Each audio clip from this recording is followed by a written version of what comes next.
Mateus 22, verso de número 29. Respondeu-lhes Jesus: errais, não conhecendo as Escrituras, nem o poder de Deus. Mais uma vez, respondeu-lhes Jesus: errais, não conhecendo as Escrituras, nem o poder de Deus. Fecha os olhos. Santo Deus, nos humilhamos diante da Tua presença e nos rendemos diante da Sua sabedoria e da Sua palavra. Reconhecemos que não há outro Deus além do Senhor e que só Tu és o Senhor e Salvador. Fala-nos pelo poder da Sua palavra essa noite. Despeja da Sua graça, Senhor. Onde está a Sua graça? Onde está o Seu poder entre nós? Tira todo o tédio do meio do Seu povo, toda distração, toda dispersão, todo cansaço. E se alguém entrou aqui sem um mínimo de temor, ou concentração, ou reverência diante do Senhor, dê a ele temor. Faça com que tenha reverência diante daquele que fala, diante da onipotência, da onipresença e da onisciência de Deus que está entre nós. Ajuda-nos, Senhor. Salva-nos, Senhor. Liberta-nos, Senhor. Anima-nos. Guia-nos. Fortalece-nos. Transforma-nos. Nos faz para Ti propriedade exclusiva Tua. Faz Teu reino avançar, Senhor. Receba a glória para Si e nos conforme a imagem do Seu Filho, em nome de Jesus. Amém. Presta atenção aqui no que nós vamos falar. Se Deus permitir, com o pouco tempo que nós temos, eu quero a sua atenção agora, porque eu acredito que todo o sermão pregado, ele não pode ser desprezado. Como os puritanos dizem, se um homem sobe e interpreta o texto corretamente, inspirado pelo Espírito Santo, é como se o próprio Deus estivesse falando, o próprio Cristo estivesse falando à congregação. Eu não acredito que um crente verdadeiro, saudável, desprezaria as palavras ditas pelo próprio Senhor, porque elas são espírito e vida. Elas não são vãs, antes são a nossa vida.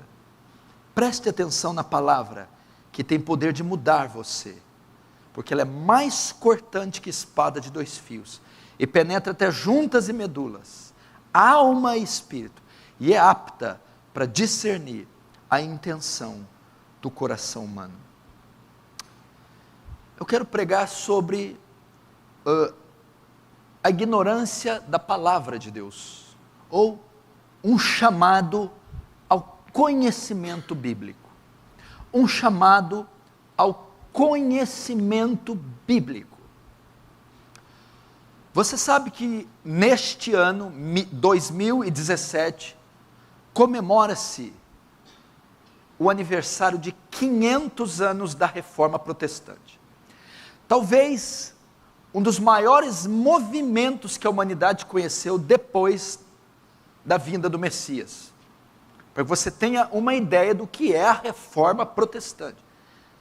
Caso você não conheça, não saiba nada sobre a Reforma Protestante, você está perdendo, e perdendo muito, porque foi um movimento, um evento, que marcou a humanidade, como poucos marcaram em sua história. Talvez o maior movimento depois da vinda do Messias. A Reforma Protestante foi um movimento que trabalhou pesadamente para fazer com que a igreja, a cristandade, retornasse, ficasse novamente debaixo da autoridade das Escrituras.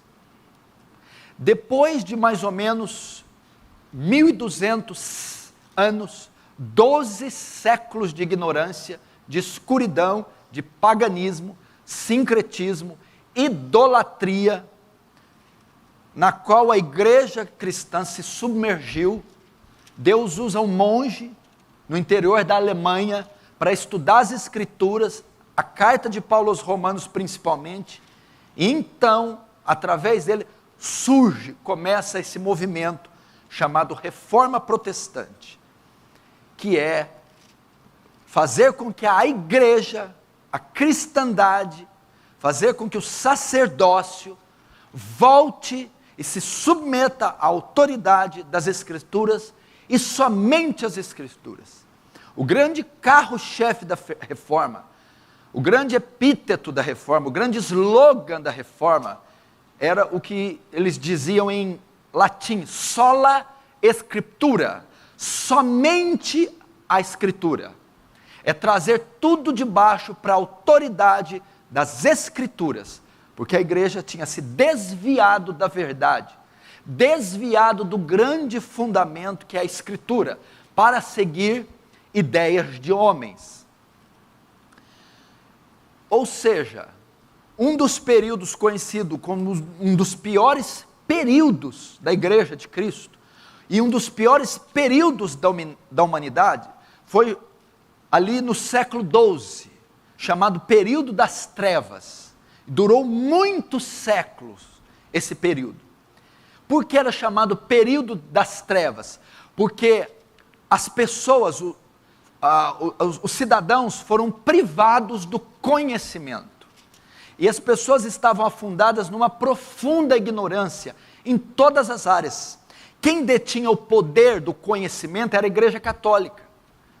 A Igreja Católica detinha o controle das artes, da ciência, da religião, da medicina. Então tudo que se cria, tudo que a população cria, era o que a Igreja Católica transferia a eles. E evidentemente, para deter todo o poder e controle, tudo que as pessoas sabiam era o conhecimento em partes, distorcido. E principalmente o conhecimento bíblico e teológico. A Bíblia só podia ser lida pelos cardeais, pelo alto clero da Igreja Católica. A Bíblia não podia ser lida por pessoas comuns e nem era escrita na língua das pessoas. Então a ignorância em vários aspectos da sociedade e principalmente a ignorância quanto ao conhecimento de Deus. Isso resultou no chamado período das trevas, um período sombrio, um período marcado por misticismo, paganismo, crendices, idolatria e muita ignorância. Parafraseando essa frase deste homem, um grande sábio que disse: a ignorância aprisiona, mas o conhecimento liberta. Aquelas pessoas estavam todas cativas, eram todas prisioneiras. Foi um tempo de muito sofrimento, de muita dor, de muita pobreza, de muita repressão. Foi um tempo de muita... foi um momento muito trágico. E ele foi causado, dá-se a isso, o fator de estarem nessa situação, a ignorância, a falta total de conhecimento, e principalmente o conhecimento bíblico. Então Lutero, com esse movimento da reforma, vai trazer de volta para a igreja a Bíblia, vai trazer de volta para o crente a palavra, vai trazer de volta para os sacerdotes as Escrituras, vai traduzir na língua do povo, vai ensinar a interpretar, vai ensinar a ler as Escrituras, e o conhecimento então, a reforma protestante vai ser marcada pelo tempo das luzes, uma vez que tempo das trevas significava ignorância completa e total, tempo das luzes significa tempo de conhecimento, conhecimento liberta, João 8,32, então conhecereis a verdade, as Escrituras, os atributos de Deus, a palavra, E a verdade vos libertará do quê? Da crendice, do paganismo, da idolatria, da heresia. Então o movimento da reforma foi um movimento que trouxe conhecimento às pessoas. Deu a elas o direito de se defenderem, trazendo luz a elas, através do conhecimento. E é interessante notar que 500 anos depois, nós vivemos um novo neocatolicismo. Um neocatolicismo que está fazendo a mesma coisa que os seus proponentes de 500 anos atrás. Quem detinha o poder da religião eram os papas e a Igreja Católica. Hoje, como o movimento evangélico está explodindo em todo o mundo, e principalmente na nação brasileira, eles creem que em 2022, os evangélicos serão a maior parte do contingente brasileiro, e isso está claro, está evidente, vai ser mesmo. Os evangélicos, o evangelicalismo vai engolir o catolicismo, e serão a maioria daqui a alguns anos. Esse evangelicalismo predomina hoje na nação brasileira. Mas a semelhança da igreja romana, ele também propõe, ele também aprisiona a maioria dos seus fiéis na ignorância, na falta de conhecimento. E na falta de conhecimento bíblico. Somos uma geração que possui traduções bíblicas como nenhuma outra, são centenas disponíveis para todas as classes de pessoas. Centenas de versões bíblicas, centenas de modelos de Bíblia, dos mais distintos diversos preços. Temos a palavra escrita em áudio, em vídeo, em dezenas e milhares de línguas disponíveis em vários meios de comunicação em todo o globo, para todos os países da terra. Nunca uma geração teve acesso tão fácil à verdade das Escrituras, de diversos modos como a nossa. Todavia, talvez poucas gerações foram tão ignorantes acerca do conhecimento como a nossa. O pastor Renato esteve aqui fazendo um seminário de interpretação bíblica, e ele disse que estatísticas mostram que 51% de pastores na nação brasileira nunca leram a Bíblia inteira. Eu não estou falando dos membros da massa evangélica. 51% dos pastores em vigência que exercem o ofício pastoral no Brasil, são pesquisas, essas pesquisas mostram que 51% desses pastores nunca leram a Bíblia inteira. Usam fragmentos da Bíblia para exercer seu ofício.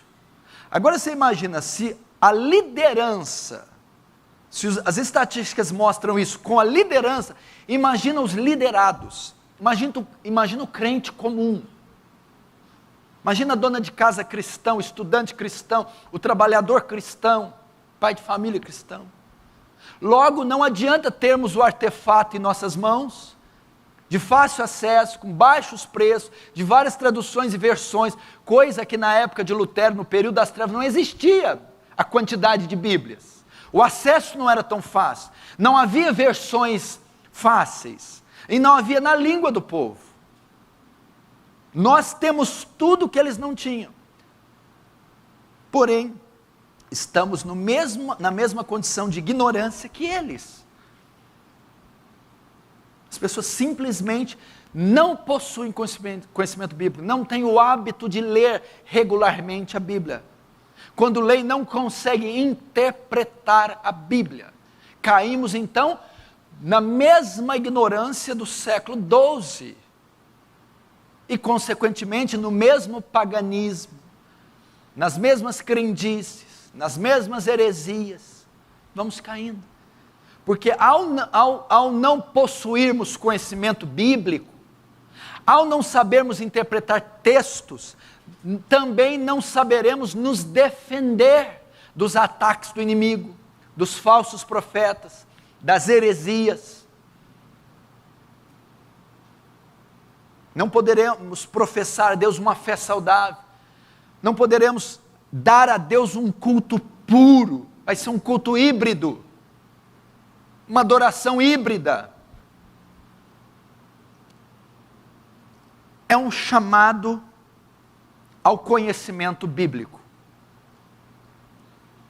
Você precisa ir às Escrituras. Como eu estava dizendo, 500 anos depois, nós contamos com quase 50 milhões de evangélicos. Isso no Brasil, mas são índices altos também em outros países. Todavia, a maioria é ignorante quanto às Escrituras. E em todas as denominações, pentecostais, neopentecostais, carismáticas, históricas, e até esse movimento que está crescendo no Brasil, um movimento reformado, histórico, bíblico, ainda assim o seu público não entendeu, a maioria que está entrando agora, se integrando a esses movimentos, não entendeu que eles precisam de conhecimento bíblico. Eles precisam ser versados nas Escrituras, versados no Pentateuco de Moisés, versados nos livros históricos, nos livros poéticos, nos profetas maiores, nos profetas menores, versados nos evangelhos, nas epístolas paulinas, versados nas epístolas gerais, no Apocalipse. Eles precisam ser exímios conhecedores, leitores, intérpretes da Bíblia. Eles estão escorando em outros, esses que têm integrado aos movimentos históricos, bíblicos, reformados, se escoram no conhecimento dos doutores, dos pregadores, dos mestres, dos professores. Não dão luxo de, a semelhança dos líderes, também crescer em conhecimento. Querem tudo mastigadinho, tudo interpretado, tudo aplicado, querem tudo estudado. É o nosso dever também. Calvino dizia, orare et labutare. Para ler as Escrituras, você lê em espírito de oração, com o coração quebrantado, humilde, submisso, mas você trabalha também, orar e labutar, orar e trabalhar. Trabalhe para interpretar, para entender com ferramenta na mão, caneta, papel, chave bíblica, enciclopédia, dicionário bíblico, para compreender as riquezas desse livro. Então é um chamado à igreja brasileira, ao crente brasileiro, ao cristão comum, aos líderes de congregações, a pastores, evangelistas, missionários e mestres. É um chamado a voltar-se para a Escritura, estudar as Escrituras, interpretar as Escrituras, harmonizar as Escrituras, aplicar as Escrituras, praticar as Escrituras, viver as Escrituras e depois pregar e ensinar as Escrituras. Jesus foi claro que enfático, ele está dizendo aos saduceus, Mateus 22, 29, o texto que eu abri, os saduceus o interrogam acerca da ressurreição, eles vão dizer, fulana tinha tantos maridos, na ressurreição, quem vai ser o marido dela? Eles figuram a imagem hipotética de na ressurreição, quem dos homens seria a mulher dela, porque na lei de Moisés diz que se a mulher ficar viúva, ela podia tomar o parente mais próximo da família como marido. Os saduceus queriam dizer, e na ressurreição? Quem desses vai ser marido dela? Jesus diz, errais em não conhecer as Escrituras nem o poder de Deus. Ou seja, vocês não sabem que não vai haver casamento, não vai ser união marital nos céus. Então ele vai refutar a pergunta deles, dizendo, que pergunta ignorante. Essa pergunta só pode ser feita por alguém que não conhece a palavra, que não conhece a Escritura. Então, obviamente, Jesus estava insinuando que eles deviam crer em algumas imbecilidades, algumas heresias, em algumas aberrações. Por fazer tal pergunta, a visão deles acerca de algo místico, acerca da ressurreição ou do casamento, era um significado estúpido, espúrio. Jesus não vai dizer a causa disso, causa de crer erroneamente em certas doutrinas: falta de conhecimento. A falta de conhecimento, Jesus está dizendo aqui, traz muitos danos para a cristandade, muitos danos para a pregação, muitos danos para o pastorado, muitos danos para a igreja. Errais em não conhecer as Escrituras, nem o poder de Deus. Quando não se conhece as Escrituras, vai se crer em muita besteira, vai se ter concepções cristãs muito equivocadas, vai se caminhar numa fé muito errônea. É necessário não só congregar numa igreja bíblica, é necessário não só ouvir pregações bíblicas, mas é necessário que cada crente individual cresça no conhecimento bíblico, mesmo que seja mínimo. O avivamento só virá, tenha certeza disso, os grandes avivamentos são precedidos por reforma. Todo avivamento, a maioria deles, às vezes vem simultâneo, às vezes, mas sempre acompanhado de reforma. O que é isso? Primeiro Deus mexe nas bases, na estrutura, nos credos. Primeiro coloca os lastros. Primeiro mexe na ética, na teologia, na doutrina. Depois derrama o Espírito, que é o tipo de um avivamento. Como é que Jesus vai derramar avivamento na bagunça, na heresia? É possível derramar um avivamento na igreja católica? Não. É possível um avivamento na igreja universal do Reino de Deus? Não. Antes do avivamento, precisa haver uma reforma teológica. Precisa haver princípios bíblicos sendo novamente injetados. Então ele derrama o Espírito.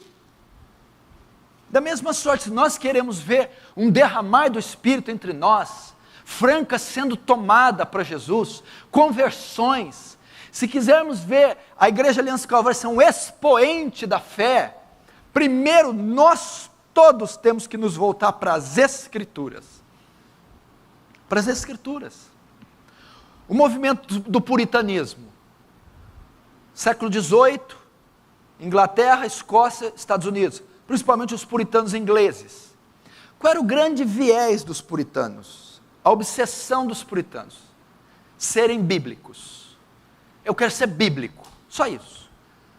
O que é ser bíblico? Olha só o viés dos puritanos: é submeter cada detalhe da vida deles à autoridade da Escritura. É isso. Puritanismo ser puritano é ser assim.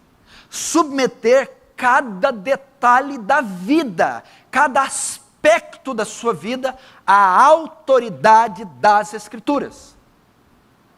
Os puritanos escreviam livros de 500, 1000, 2000 páginas de como usar a boca biblicamente.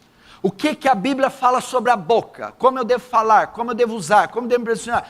Tudo que a Bíblia fala com relação às minhas palavras, eu quero aplicar. O que a Bíblia fala com relação às mãos, como eu uso as mãos, onde eu ponho as mãos, onde não ponho as mãos. Eles queriam ser bíblicos.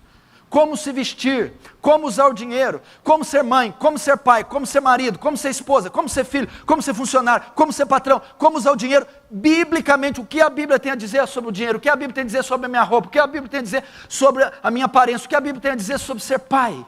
Então eles iam, estudavam, e interpretavam, e aplicavam. Isso é ser bíblico. Você sabe, por exemplo, que se o pai que você é, como você conduz seus filhos como pai, você sabe se está em acordo com a vontade de Deus? Você nunca vai saber, você nunca vai ser um pai bíblico, e nunca vai poder aplicar os conceitos bíblicos do que é ser pai, se você não estudar tudo o que a Bíblia fala sobre o que é ser pai. Isso é ser bíblico. E ser bíblico não é uma opção ou não é uma... Ser bíblico não é uma opção e não é uma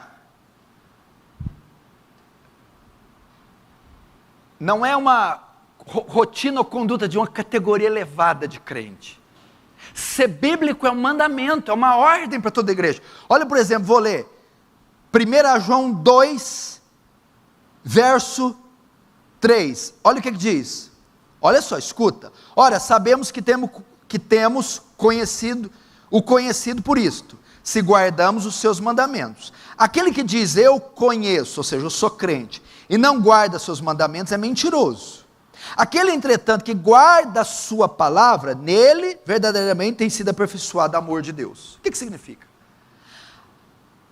O verdadeiro crente aplica cada conceito bíblico no seu viver diário. Está aqui. A epístola 1 João é uma epístola de autoexame. Ela avalia a conversão de uma pessoa se é verdadeira ou não. E ela mostra as características do verdadeiro salvo. Uma das características é que o verdadeiro salvo aplica todos os parâmetros, princípios, conceitos bíblicos na sua vida diária. Está aqui, ó. Ora, sabemos que temos conhecido Ele, por isso, sabemos que somos salvos. Como? Se guardamos seus mandamentos. Aquele que diz eu conheço, é crente, é salvo, e não guarda, não aplica a Bíblia, é mentiroso, e nele não está a verdade. Aquele, entretanto, que guarda a sua palavra, que aplica a palavra, esse é crente. Os puritanos faziam isso. Como eu devo usar o meu dinheiro? Querido, não existe essa insanidade de você ser crente, cheio do Espírito, congregar numa igreja bíblica e da porta para fora, você conduzir sua vida do jeito que você aprai. Querido, tem regras como você usa seu dinheiro. Para começar, o seu dinheiro não é seu. Os puritanos viam nós, a igreja, o crente, como mordomos do Senhor. O que é um mordomo? Ele governa, ele cuida daquilo que é de Deus, e não do que é dele. E eu vejo que ninguém está preocupado em saber, biblicamente, como usar o dinheiro. Como que pode ser isso? Saber, biblicamente, como pode usar o dinheiro. Mas o pouco dinheiro que passa na minha mão, eu dobro meus joelhos. Senhor, como eu posso fazer um uso melhor desse dinheiro? Como eu posso utilizar esse dinheiro para promover o seu reino? Quando eu for abençoar uma pessoa com as minhas economias, quando elas sobrarem, eu posso abençoar várias, porque tem muitas pessoas carentes, mas quais as principais? Quais as mais necessitadas? Quais essa ajuda vai beneficiar de forma a essa pessoa crescer mais em ti? É uma preocupação. Como ser bíblico com a minha finança? Como ser bíblico com a minha finança? Isso é submeter a autoridade às Escrituras. Como ser um marido bíblico, é a minha preocupação. Eu sei o que a Bíblia fala em Gênesis capítulo 1, eu sei o que a Bíblia fala em Efésios capítulo 5, eu sei o que a Bíblia fala em 1 Pedro capítulo 3, eu sei exatamente os princípios para um marido bíblico, não é o que eu quero ser, e eu me debruço nesses textos. Deus, eu quero ser um marido bíblico. E o que é ser um marido bíblico? É obedecer o que a Bíblia exige, pelo menos nessas 3 passagens para o marido: amar a esposa como Cristo amou, purificá-la pela lavagem da palavra, dar a vida por ela, conviver com ela sabendo que ela é o vaso mais frágil, discipulá-la, intercedê-la, ser sensível a ela. Isso é ser bíblico. Isso é bíblico. A esposa é a mesma coisa. Quando a Bíblia fala que a esposa tem que ser submissa ao marido em tudo, não é uma opção, não é um machismo, é uma lei que Deus instituiu lá em Gênesis. E a esposa que é bíblica, quer ser bíblica, primeiro ela vai procurar saber o que é ser bíblica, o que a Bíblia ordena para ela. E uma vez que ela sabe, que ela aprende, agora ela vai usar toda a sua energia para aplicar isso, porque ela quer ser bíblica. Ela vai submeter a vida dela à autoridade das Escrituras.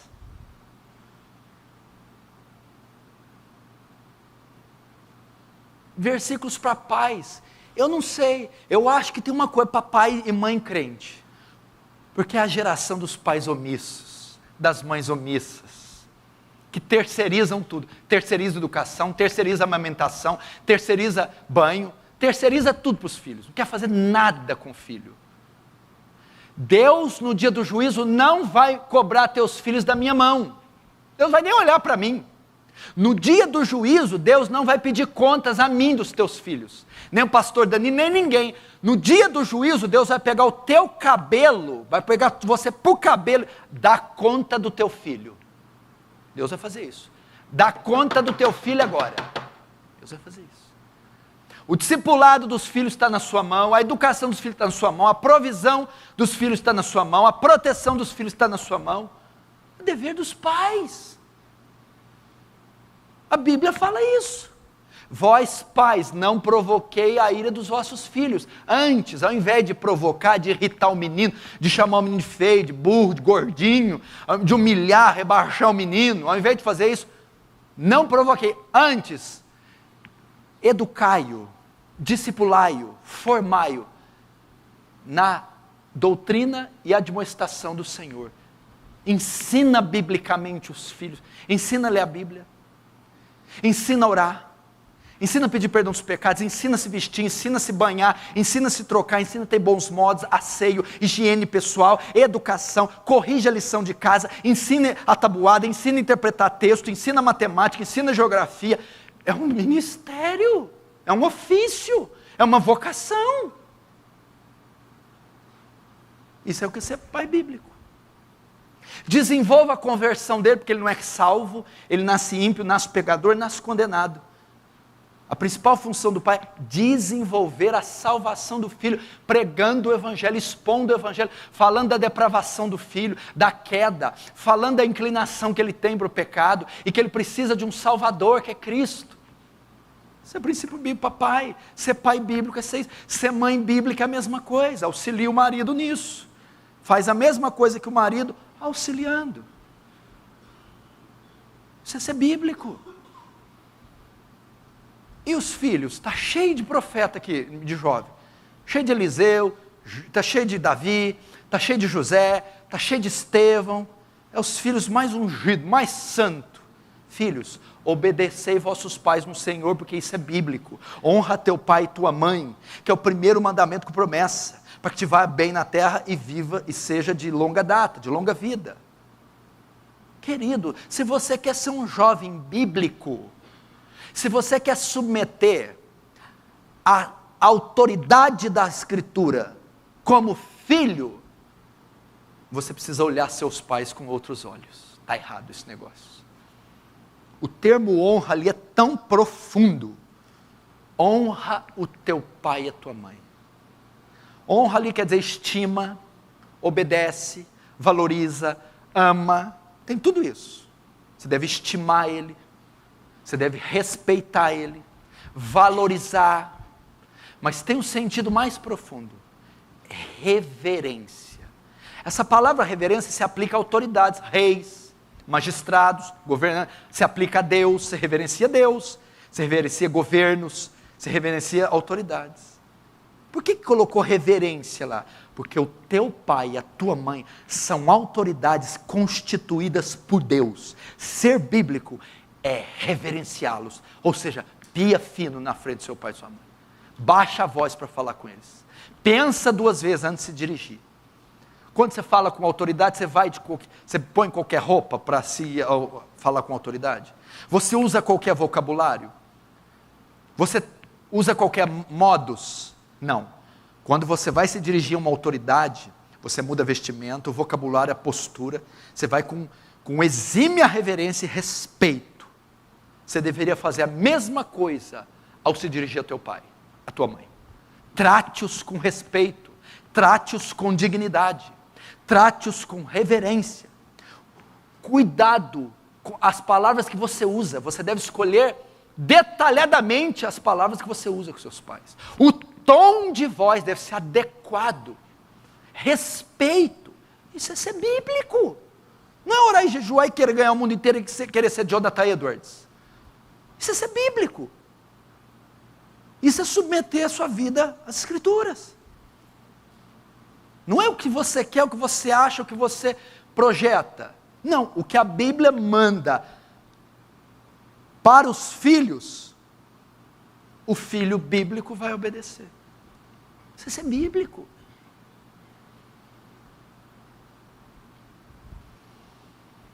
E vai. E o empregado? Você já se deu conta que está cheio de decretos, prescrições, de como você tem que ser na empresa que você trabalha? Vós funcionários, vós escravos, vós empregados, trabalhai honestamente, não só à vista, como para agradar homens, mas tendo em conta que o Senhor está vendo.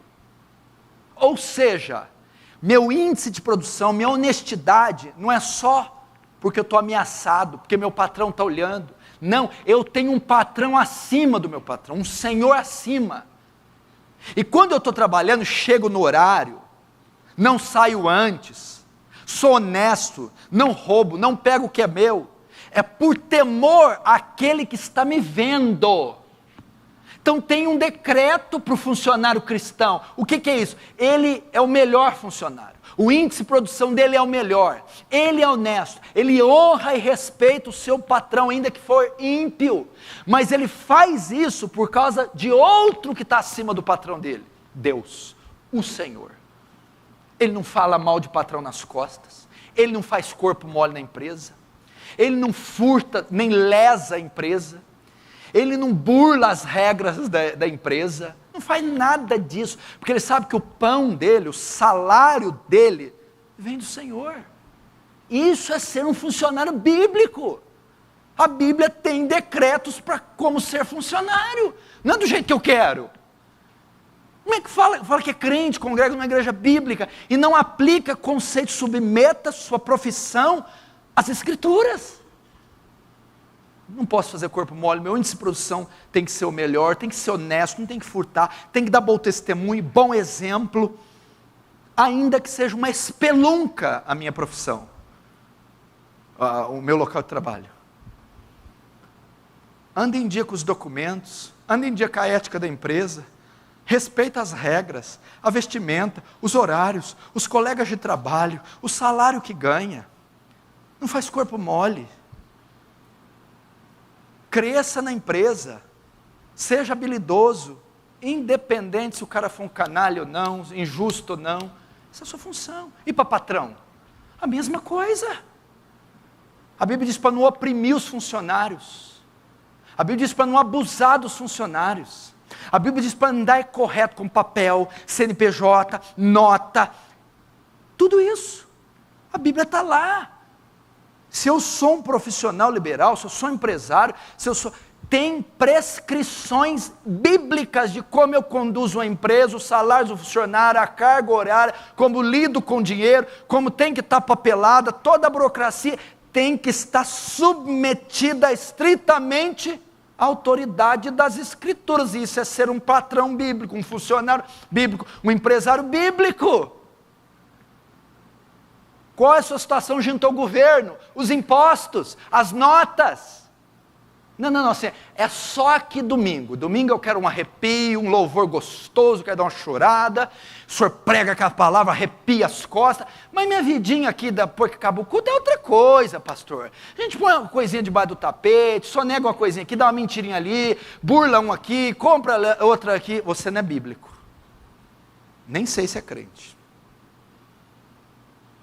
O crente, antes dos lucros, ele quer honrar o seu Senhor.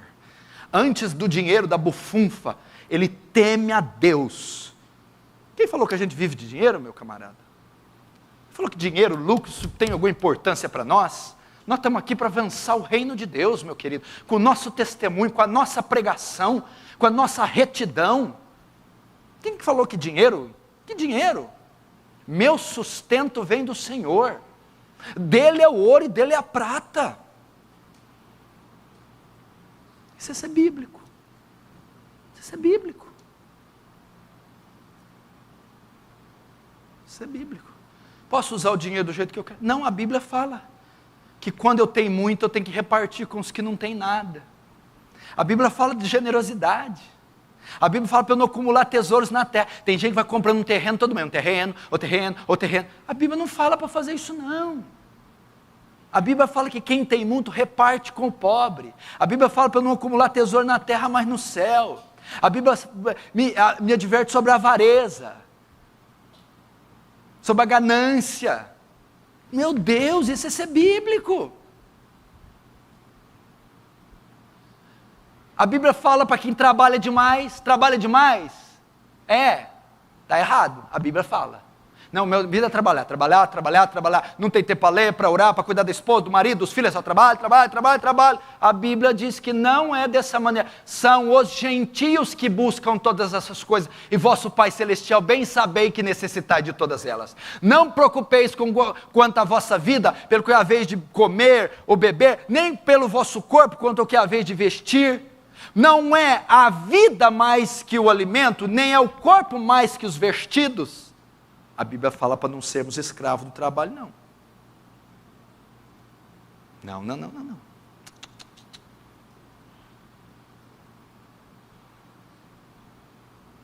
Isso é ser bíblico. O dia inteiro, 24 horas. Aí vai ficar velho, doente, cheio de fibromialgia, cheio de tendinite, e câncer, porque fica parado o dia inteiro, gordo, inchando, não faz uma caminhada, e não pode nem gastar o dinheiro que ganhou, coitado. Pode nem usufruir. Aí chega velho, doente, não pode usar o dinheiro que ganhou, e não fez nada para o reino, não ganhou uma alma, não plantou uma igreja, não escreveu um livro, não expulsou um demônio, não curou um enfermo. Por quê? Porque não foi bíblico. E gente, isso é ser bíblico. É chegar em casa hoje desesperado e começar a folhear a Bíblia. O que a Bíblia fala a respeito do que eu estou fazendo hoje, que eu fiz ontem, que eu vou fazer amanhã, desse projeto, daquele projeto, da minha conduta. Vai para a Bíblia que ela tem a resposta. E submeta aquilo que ela falar. Isso é bíblico. Ah, pastor, eu não sei. Começa então lá na sua casa hoje. Gênesis 1:1. No princípio criou Deus os céus e a terra. Começa lá. Aí você vai achando, aos pouquinhos. E vai aplicando, e vai orando para Deus te dar graça, para você se conformar àquele texto, para você praticar aquele texto, para você viver aquele texto, e Deus vai te dar graça, você vai conseguir, e vão vir os benefícios de você fazer isso, os resultados, vai ser uma safra gorda, uma colheita enorme sobre a sua vida, por ser bíblico, por submeter a Bíblia. A Bíblia fala até da língua, meu amor, meu bem. Que a língua, pequeno membro inflamado pelo inferno, capaz de incendiar um bosque. Sabendo que ela é um membro que incendeia um bosque, Tiago vai lá e diz, portanto, seja tardio no falar e pronto no ouvir. Fala menos. No muito falar, a transgressão. Aquele que muito abre os lábios tem perturbação. Mas o que modera a boca é prudente. Me fala sobre falar. Eu fico impressionado quando eles me chamam para fazer visita. Eles me chamam para fazer visita, eu vou. Ou eles vêm conciliar comigo. Eles não deixam eu falar. Só eles que falam. Mas o que eu estou fazendo aqui? Mas não sou eu o pastor, o profeta, o conselheiro, o homem da Bíblia. Eu não vim para ensinar. Eles não deixam eu falar. Eu fico, o que eu vim fazer aqui? Em vez de... Gente... É só olhar para a Bíblia. Paulo ficava aos pés de Gamaliel. Maria aos pés de Jesus. O povo no monte aos pés. Ouvindo. Fala, homem. Ensina. Explica. Aplica. Dirige. Aconselha. Nós estamos sedentos. Não, é esse que fala. Aí eu vou começar. Eles me cortam. Eu falo, aham. Ai, meu Deus. Aí eu olho para o pão de queijo, eu vou comer aqui. Vai, me ensina, me fala. Principalmente quem vem de fora. Vai, me ensina um pouco de heresia, eu estou precisando saber, vai. É porque não sabe aplicar a Bíblia no tapete da realeza, na língua. Você sabia que as mulheres falam 25 mil palavras por dia? E os homens falam 8 mil? Quando chega a noite, está na cama, o homem já gastou as 8 mil, quer dormir. Ela ainda tem 15 mil para falar. Aí ele fica assim, tá bom. Ele já está nos últimos, tem mais 10 palavras. Ela tem 15 mil, filho. Sabe o que você faz com as 15 mil? Ora elas. Olha que benção. Isso é ser bíblico, gente. E por que vocês têm medo de ser bíblico? Qual o temor de ser bíblico? Qual o problema? Ser bíblico é o nosso dever. Ser bíblico... Querido, antes de eu dizer isso aqui, presta atenção. A facilidade que um crente verdadeiro tem de ser bíblico. Você quer saber? Vai lá comigo em Jeremias 31. Olha a facilidade que tem de ser bíblico. Jeremias 31. Ó.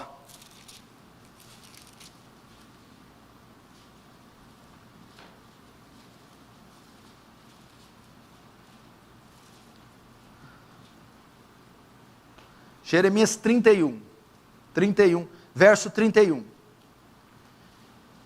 Eis aí vem dias, diz o Senhor, que firmarei nova aliança com a casa de Israel e com a casa de Judá. Qual é essa nova aliança? É igreja, para mim e para você. 32. Não conforme a aliança que fiz com seus pais. Antigo Testamento, lei, Moisés. No dia que os tomei pela mão para os tirar da terra de Egito, porquanto eles anularam a minha aliança, não obstante eu as ver desposado, diz o Senhor. 33, agora olha, porque esta é a aliança que firmarei com a casa de Israel, depois daqueles dias, diz o Senhor, na mente lhes imprimirei as minhas leis, também no coração las escrevereis, eu serei o seu Deus, serei o meu povo. Olha o 34, não ensinará jamais cada um seu próximo, nem cada um ao seu irmão, dizendo, conheça o Senhor, porque todos me conhecerão, desde o menor até o maior deles, diz o Senhor. Até aí, olha aí, a lei, a palavra já está escrita no salvo, o salvo, eu estou falando, eis que faço uma nova aliança. Opa, a velha de Moisés, a velha, a lei era escrita onde? Tábuas de pedra. Na nova, eu vou escrever no coração. Eu vou escrever na mente, eu vou imprimir. Já está no coração do crente a palavra, já está lá. Então ele não tem dificuldade de ser bíblico. A lei moral, os aspectos morais da lei já estão incutidos no coração do crente quando ele vem à conversão. A Bíblia é para instruir, para modelar, nortear, como ele faz isso no sentido prático. E ele não tem dificuldade de fazer. Por que você vai ter? Olha Ezequiel, um livro depois, a mesma coisa. 2 livros depois, Ezequiel 36.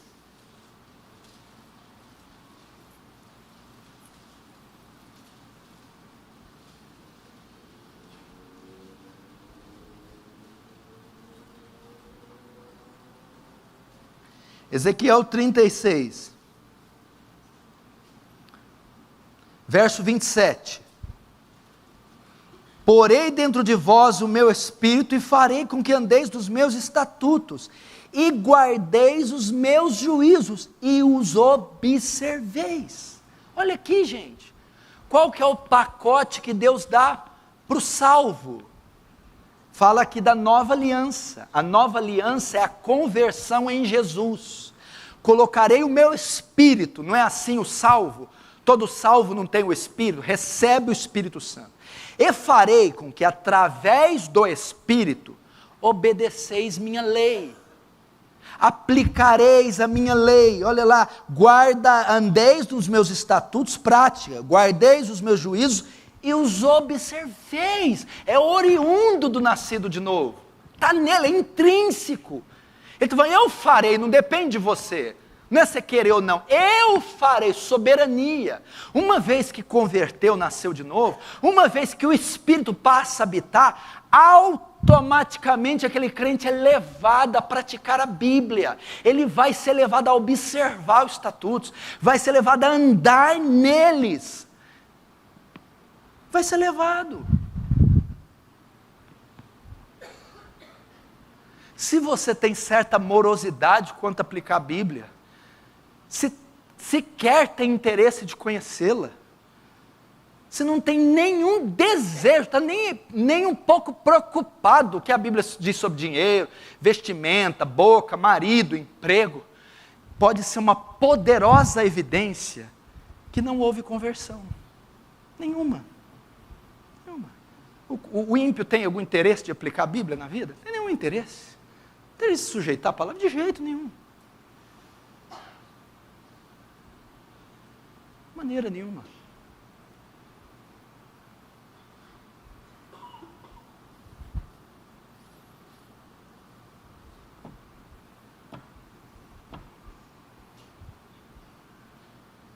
Quando estão entendendo, diz amém. Se vocês souberem, querido, se nós vivermos desse jeito aqui uma semana, Franca entra em colapso. Tem 700 pessoas aqui no domingo.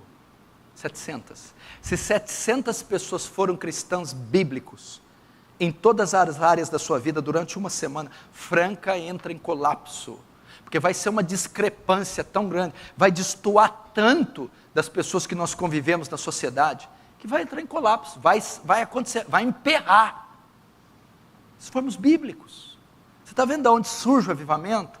Você está vendo aonde conversões saem, onde a corrupção é refreada, sal da terra, onde o evangelho é pregado, luz do mundo, é em sermos bíblicos. Agora, se eu nem conheço, o primeiro passo é se saturar deste livro. Como alguém pode não gostar da Bíblia? Como alguém não pode gostar deste best-seller? Como? É impossível não se fascinar por cada página lida. É impossível não se comover por suas histórias.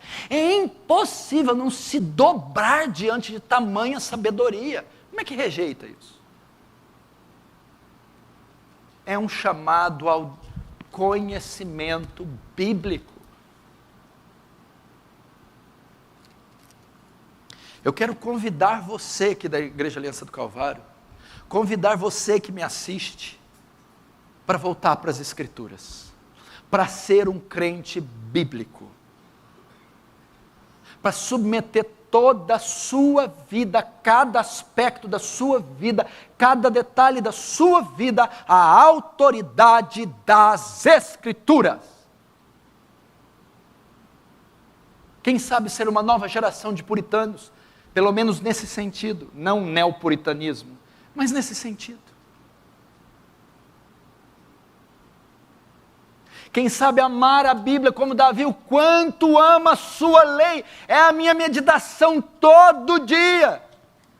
Ou como Davi, bem-aventurado o homem que não anda no conselho dos ímpios, nem se detém no caminho dos pecadores, nem se assenta na roda dos escarnecedores. Antes tem o seu prazer na lei do Senhor, e na sua lei medita de dia e de noite. Volte às Escrituras, igreja. Josué 1,8, não se aparte as palavras do livro dessa lei da sua boca, antes media de dia e de noite, então prudentemente te conduzirá e fará prosperar o seu caminho. A lei e o testemunho, se nós não falarmos segundo essa palavra, jamais veremos a alva. Palavra, vamos para a palavra. Tem como contribuir para a igreja. Ame a palavra, meu irmão. Você sabe que tem um daqueles puritanos, talvez você vai encontrar no livro Entre os Gigantes de Deus, o J. Packer. O amor que os puritanos tinham por esse livro é tão grande, tão grande, tão grande, que está nesse livro, essa narrativa, o pastor Danilo citou hoje aqui, na Escola de Novos Membros, ele dizendo do amor que tinha da Bíblia, disse: Senhor, Senhor, queima nossas casas, mata nossos filhos, violenta nossas mulheres, mas não tira de nós a Bíblia. Não tira de nós a Bíblia. Que artefato é esse, igreja? Que livro maravilhoso é esse? Discorra no seu conhecimento, deguste o seu conhecimento, se aprofunde no seu conhecimento, gaste dias e horas e noites insones, debruçado neste maravilhoso, estupendo livro. Mas o que vai acontecer comigo? Você não tem ideia, e conhecereis a verdade, e a verdade vos libertará. A palavra santifica, a palavra consola, a palavra cura, a palavra liberta, a palavra dá sabedoria, a palavra dá maturidade, traz crescimento, a palavra norteia, a palavra livra, a palavra, ela é poderosa.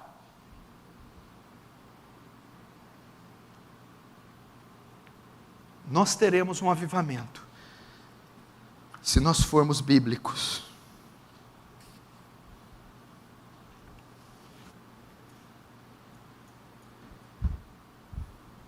Pastor, como eu começo? A partir de hoje, quando eles perguntarem para você, qual que é seu hobby? Hobby é aquilo que a gente faz num momento de lazer, descontração. Por exemplo, meu hobby é jogar futebol, meu hobby é passear, fazer caminhada, meu hobby, entendeu? Quando eles perguntarem para você, qual que é o seu hobby? Ler a Bíblia. O que você faz nos seus momentos vagos? Leio a Bíblia. Qual é o seu livro de cabeceira? Meu livro de cabeceira? A Bíblia. Quais são os seus autores preferidos? Meus autores? Moisés, Jeremias, Isaías, Ezequiel, Paulo. Leio muito Paulo. Qual é Paulo? O apóstolo. O de Tarso? É esse mesmo. São meus autores preferidos.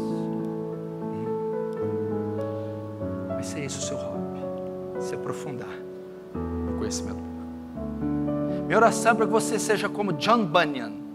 John Bunyan lia tanto a Bíblia, decorou tanto a Bíblia, que eles diziam, se cortarem as veias de John Bunyan, não sai sangue, sai versículos. Que você seja como George Miller, missionário, leu a Bíblia 200 vezes, 100 delas de joelho.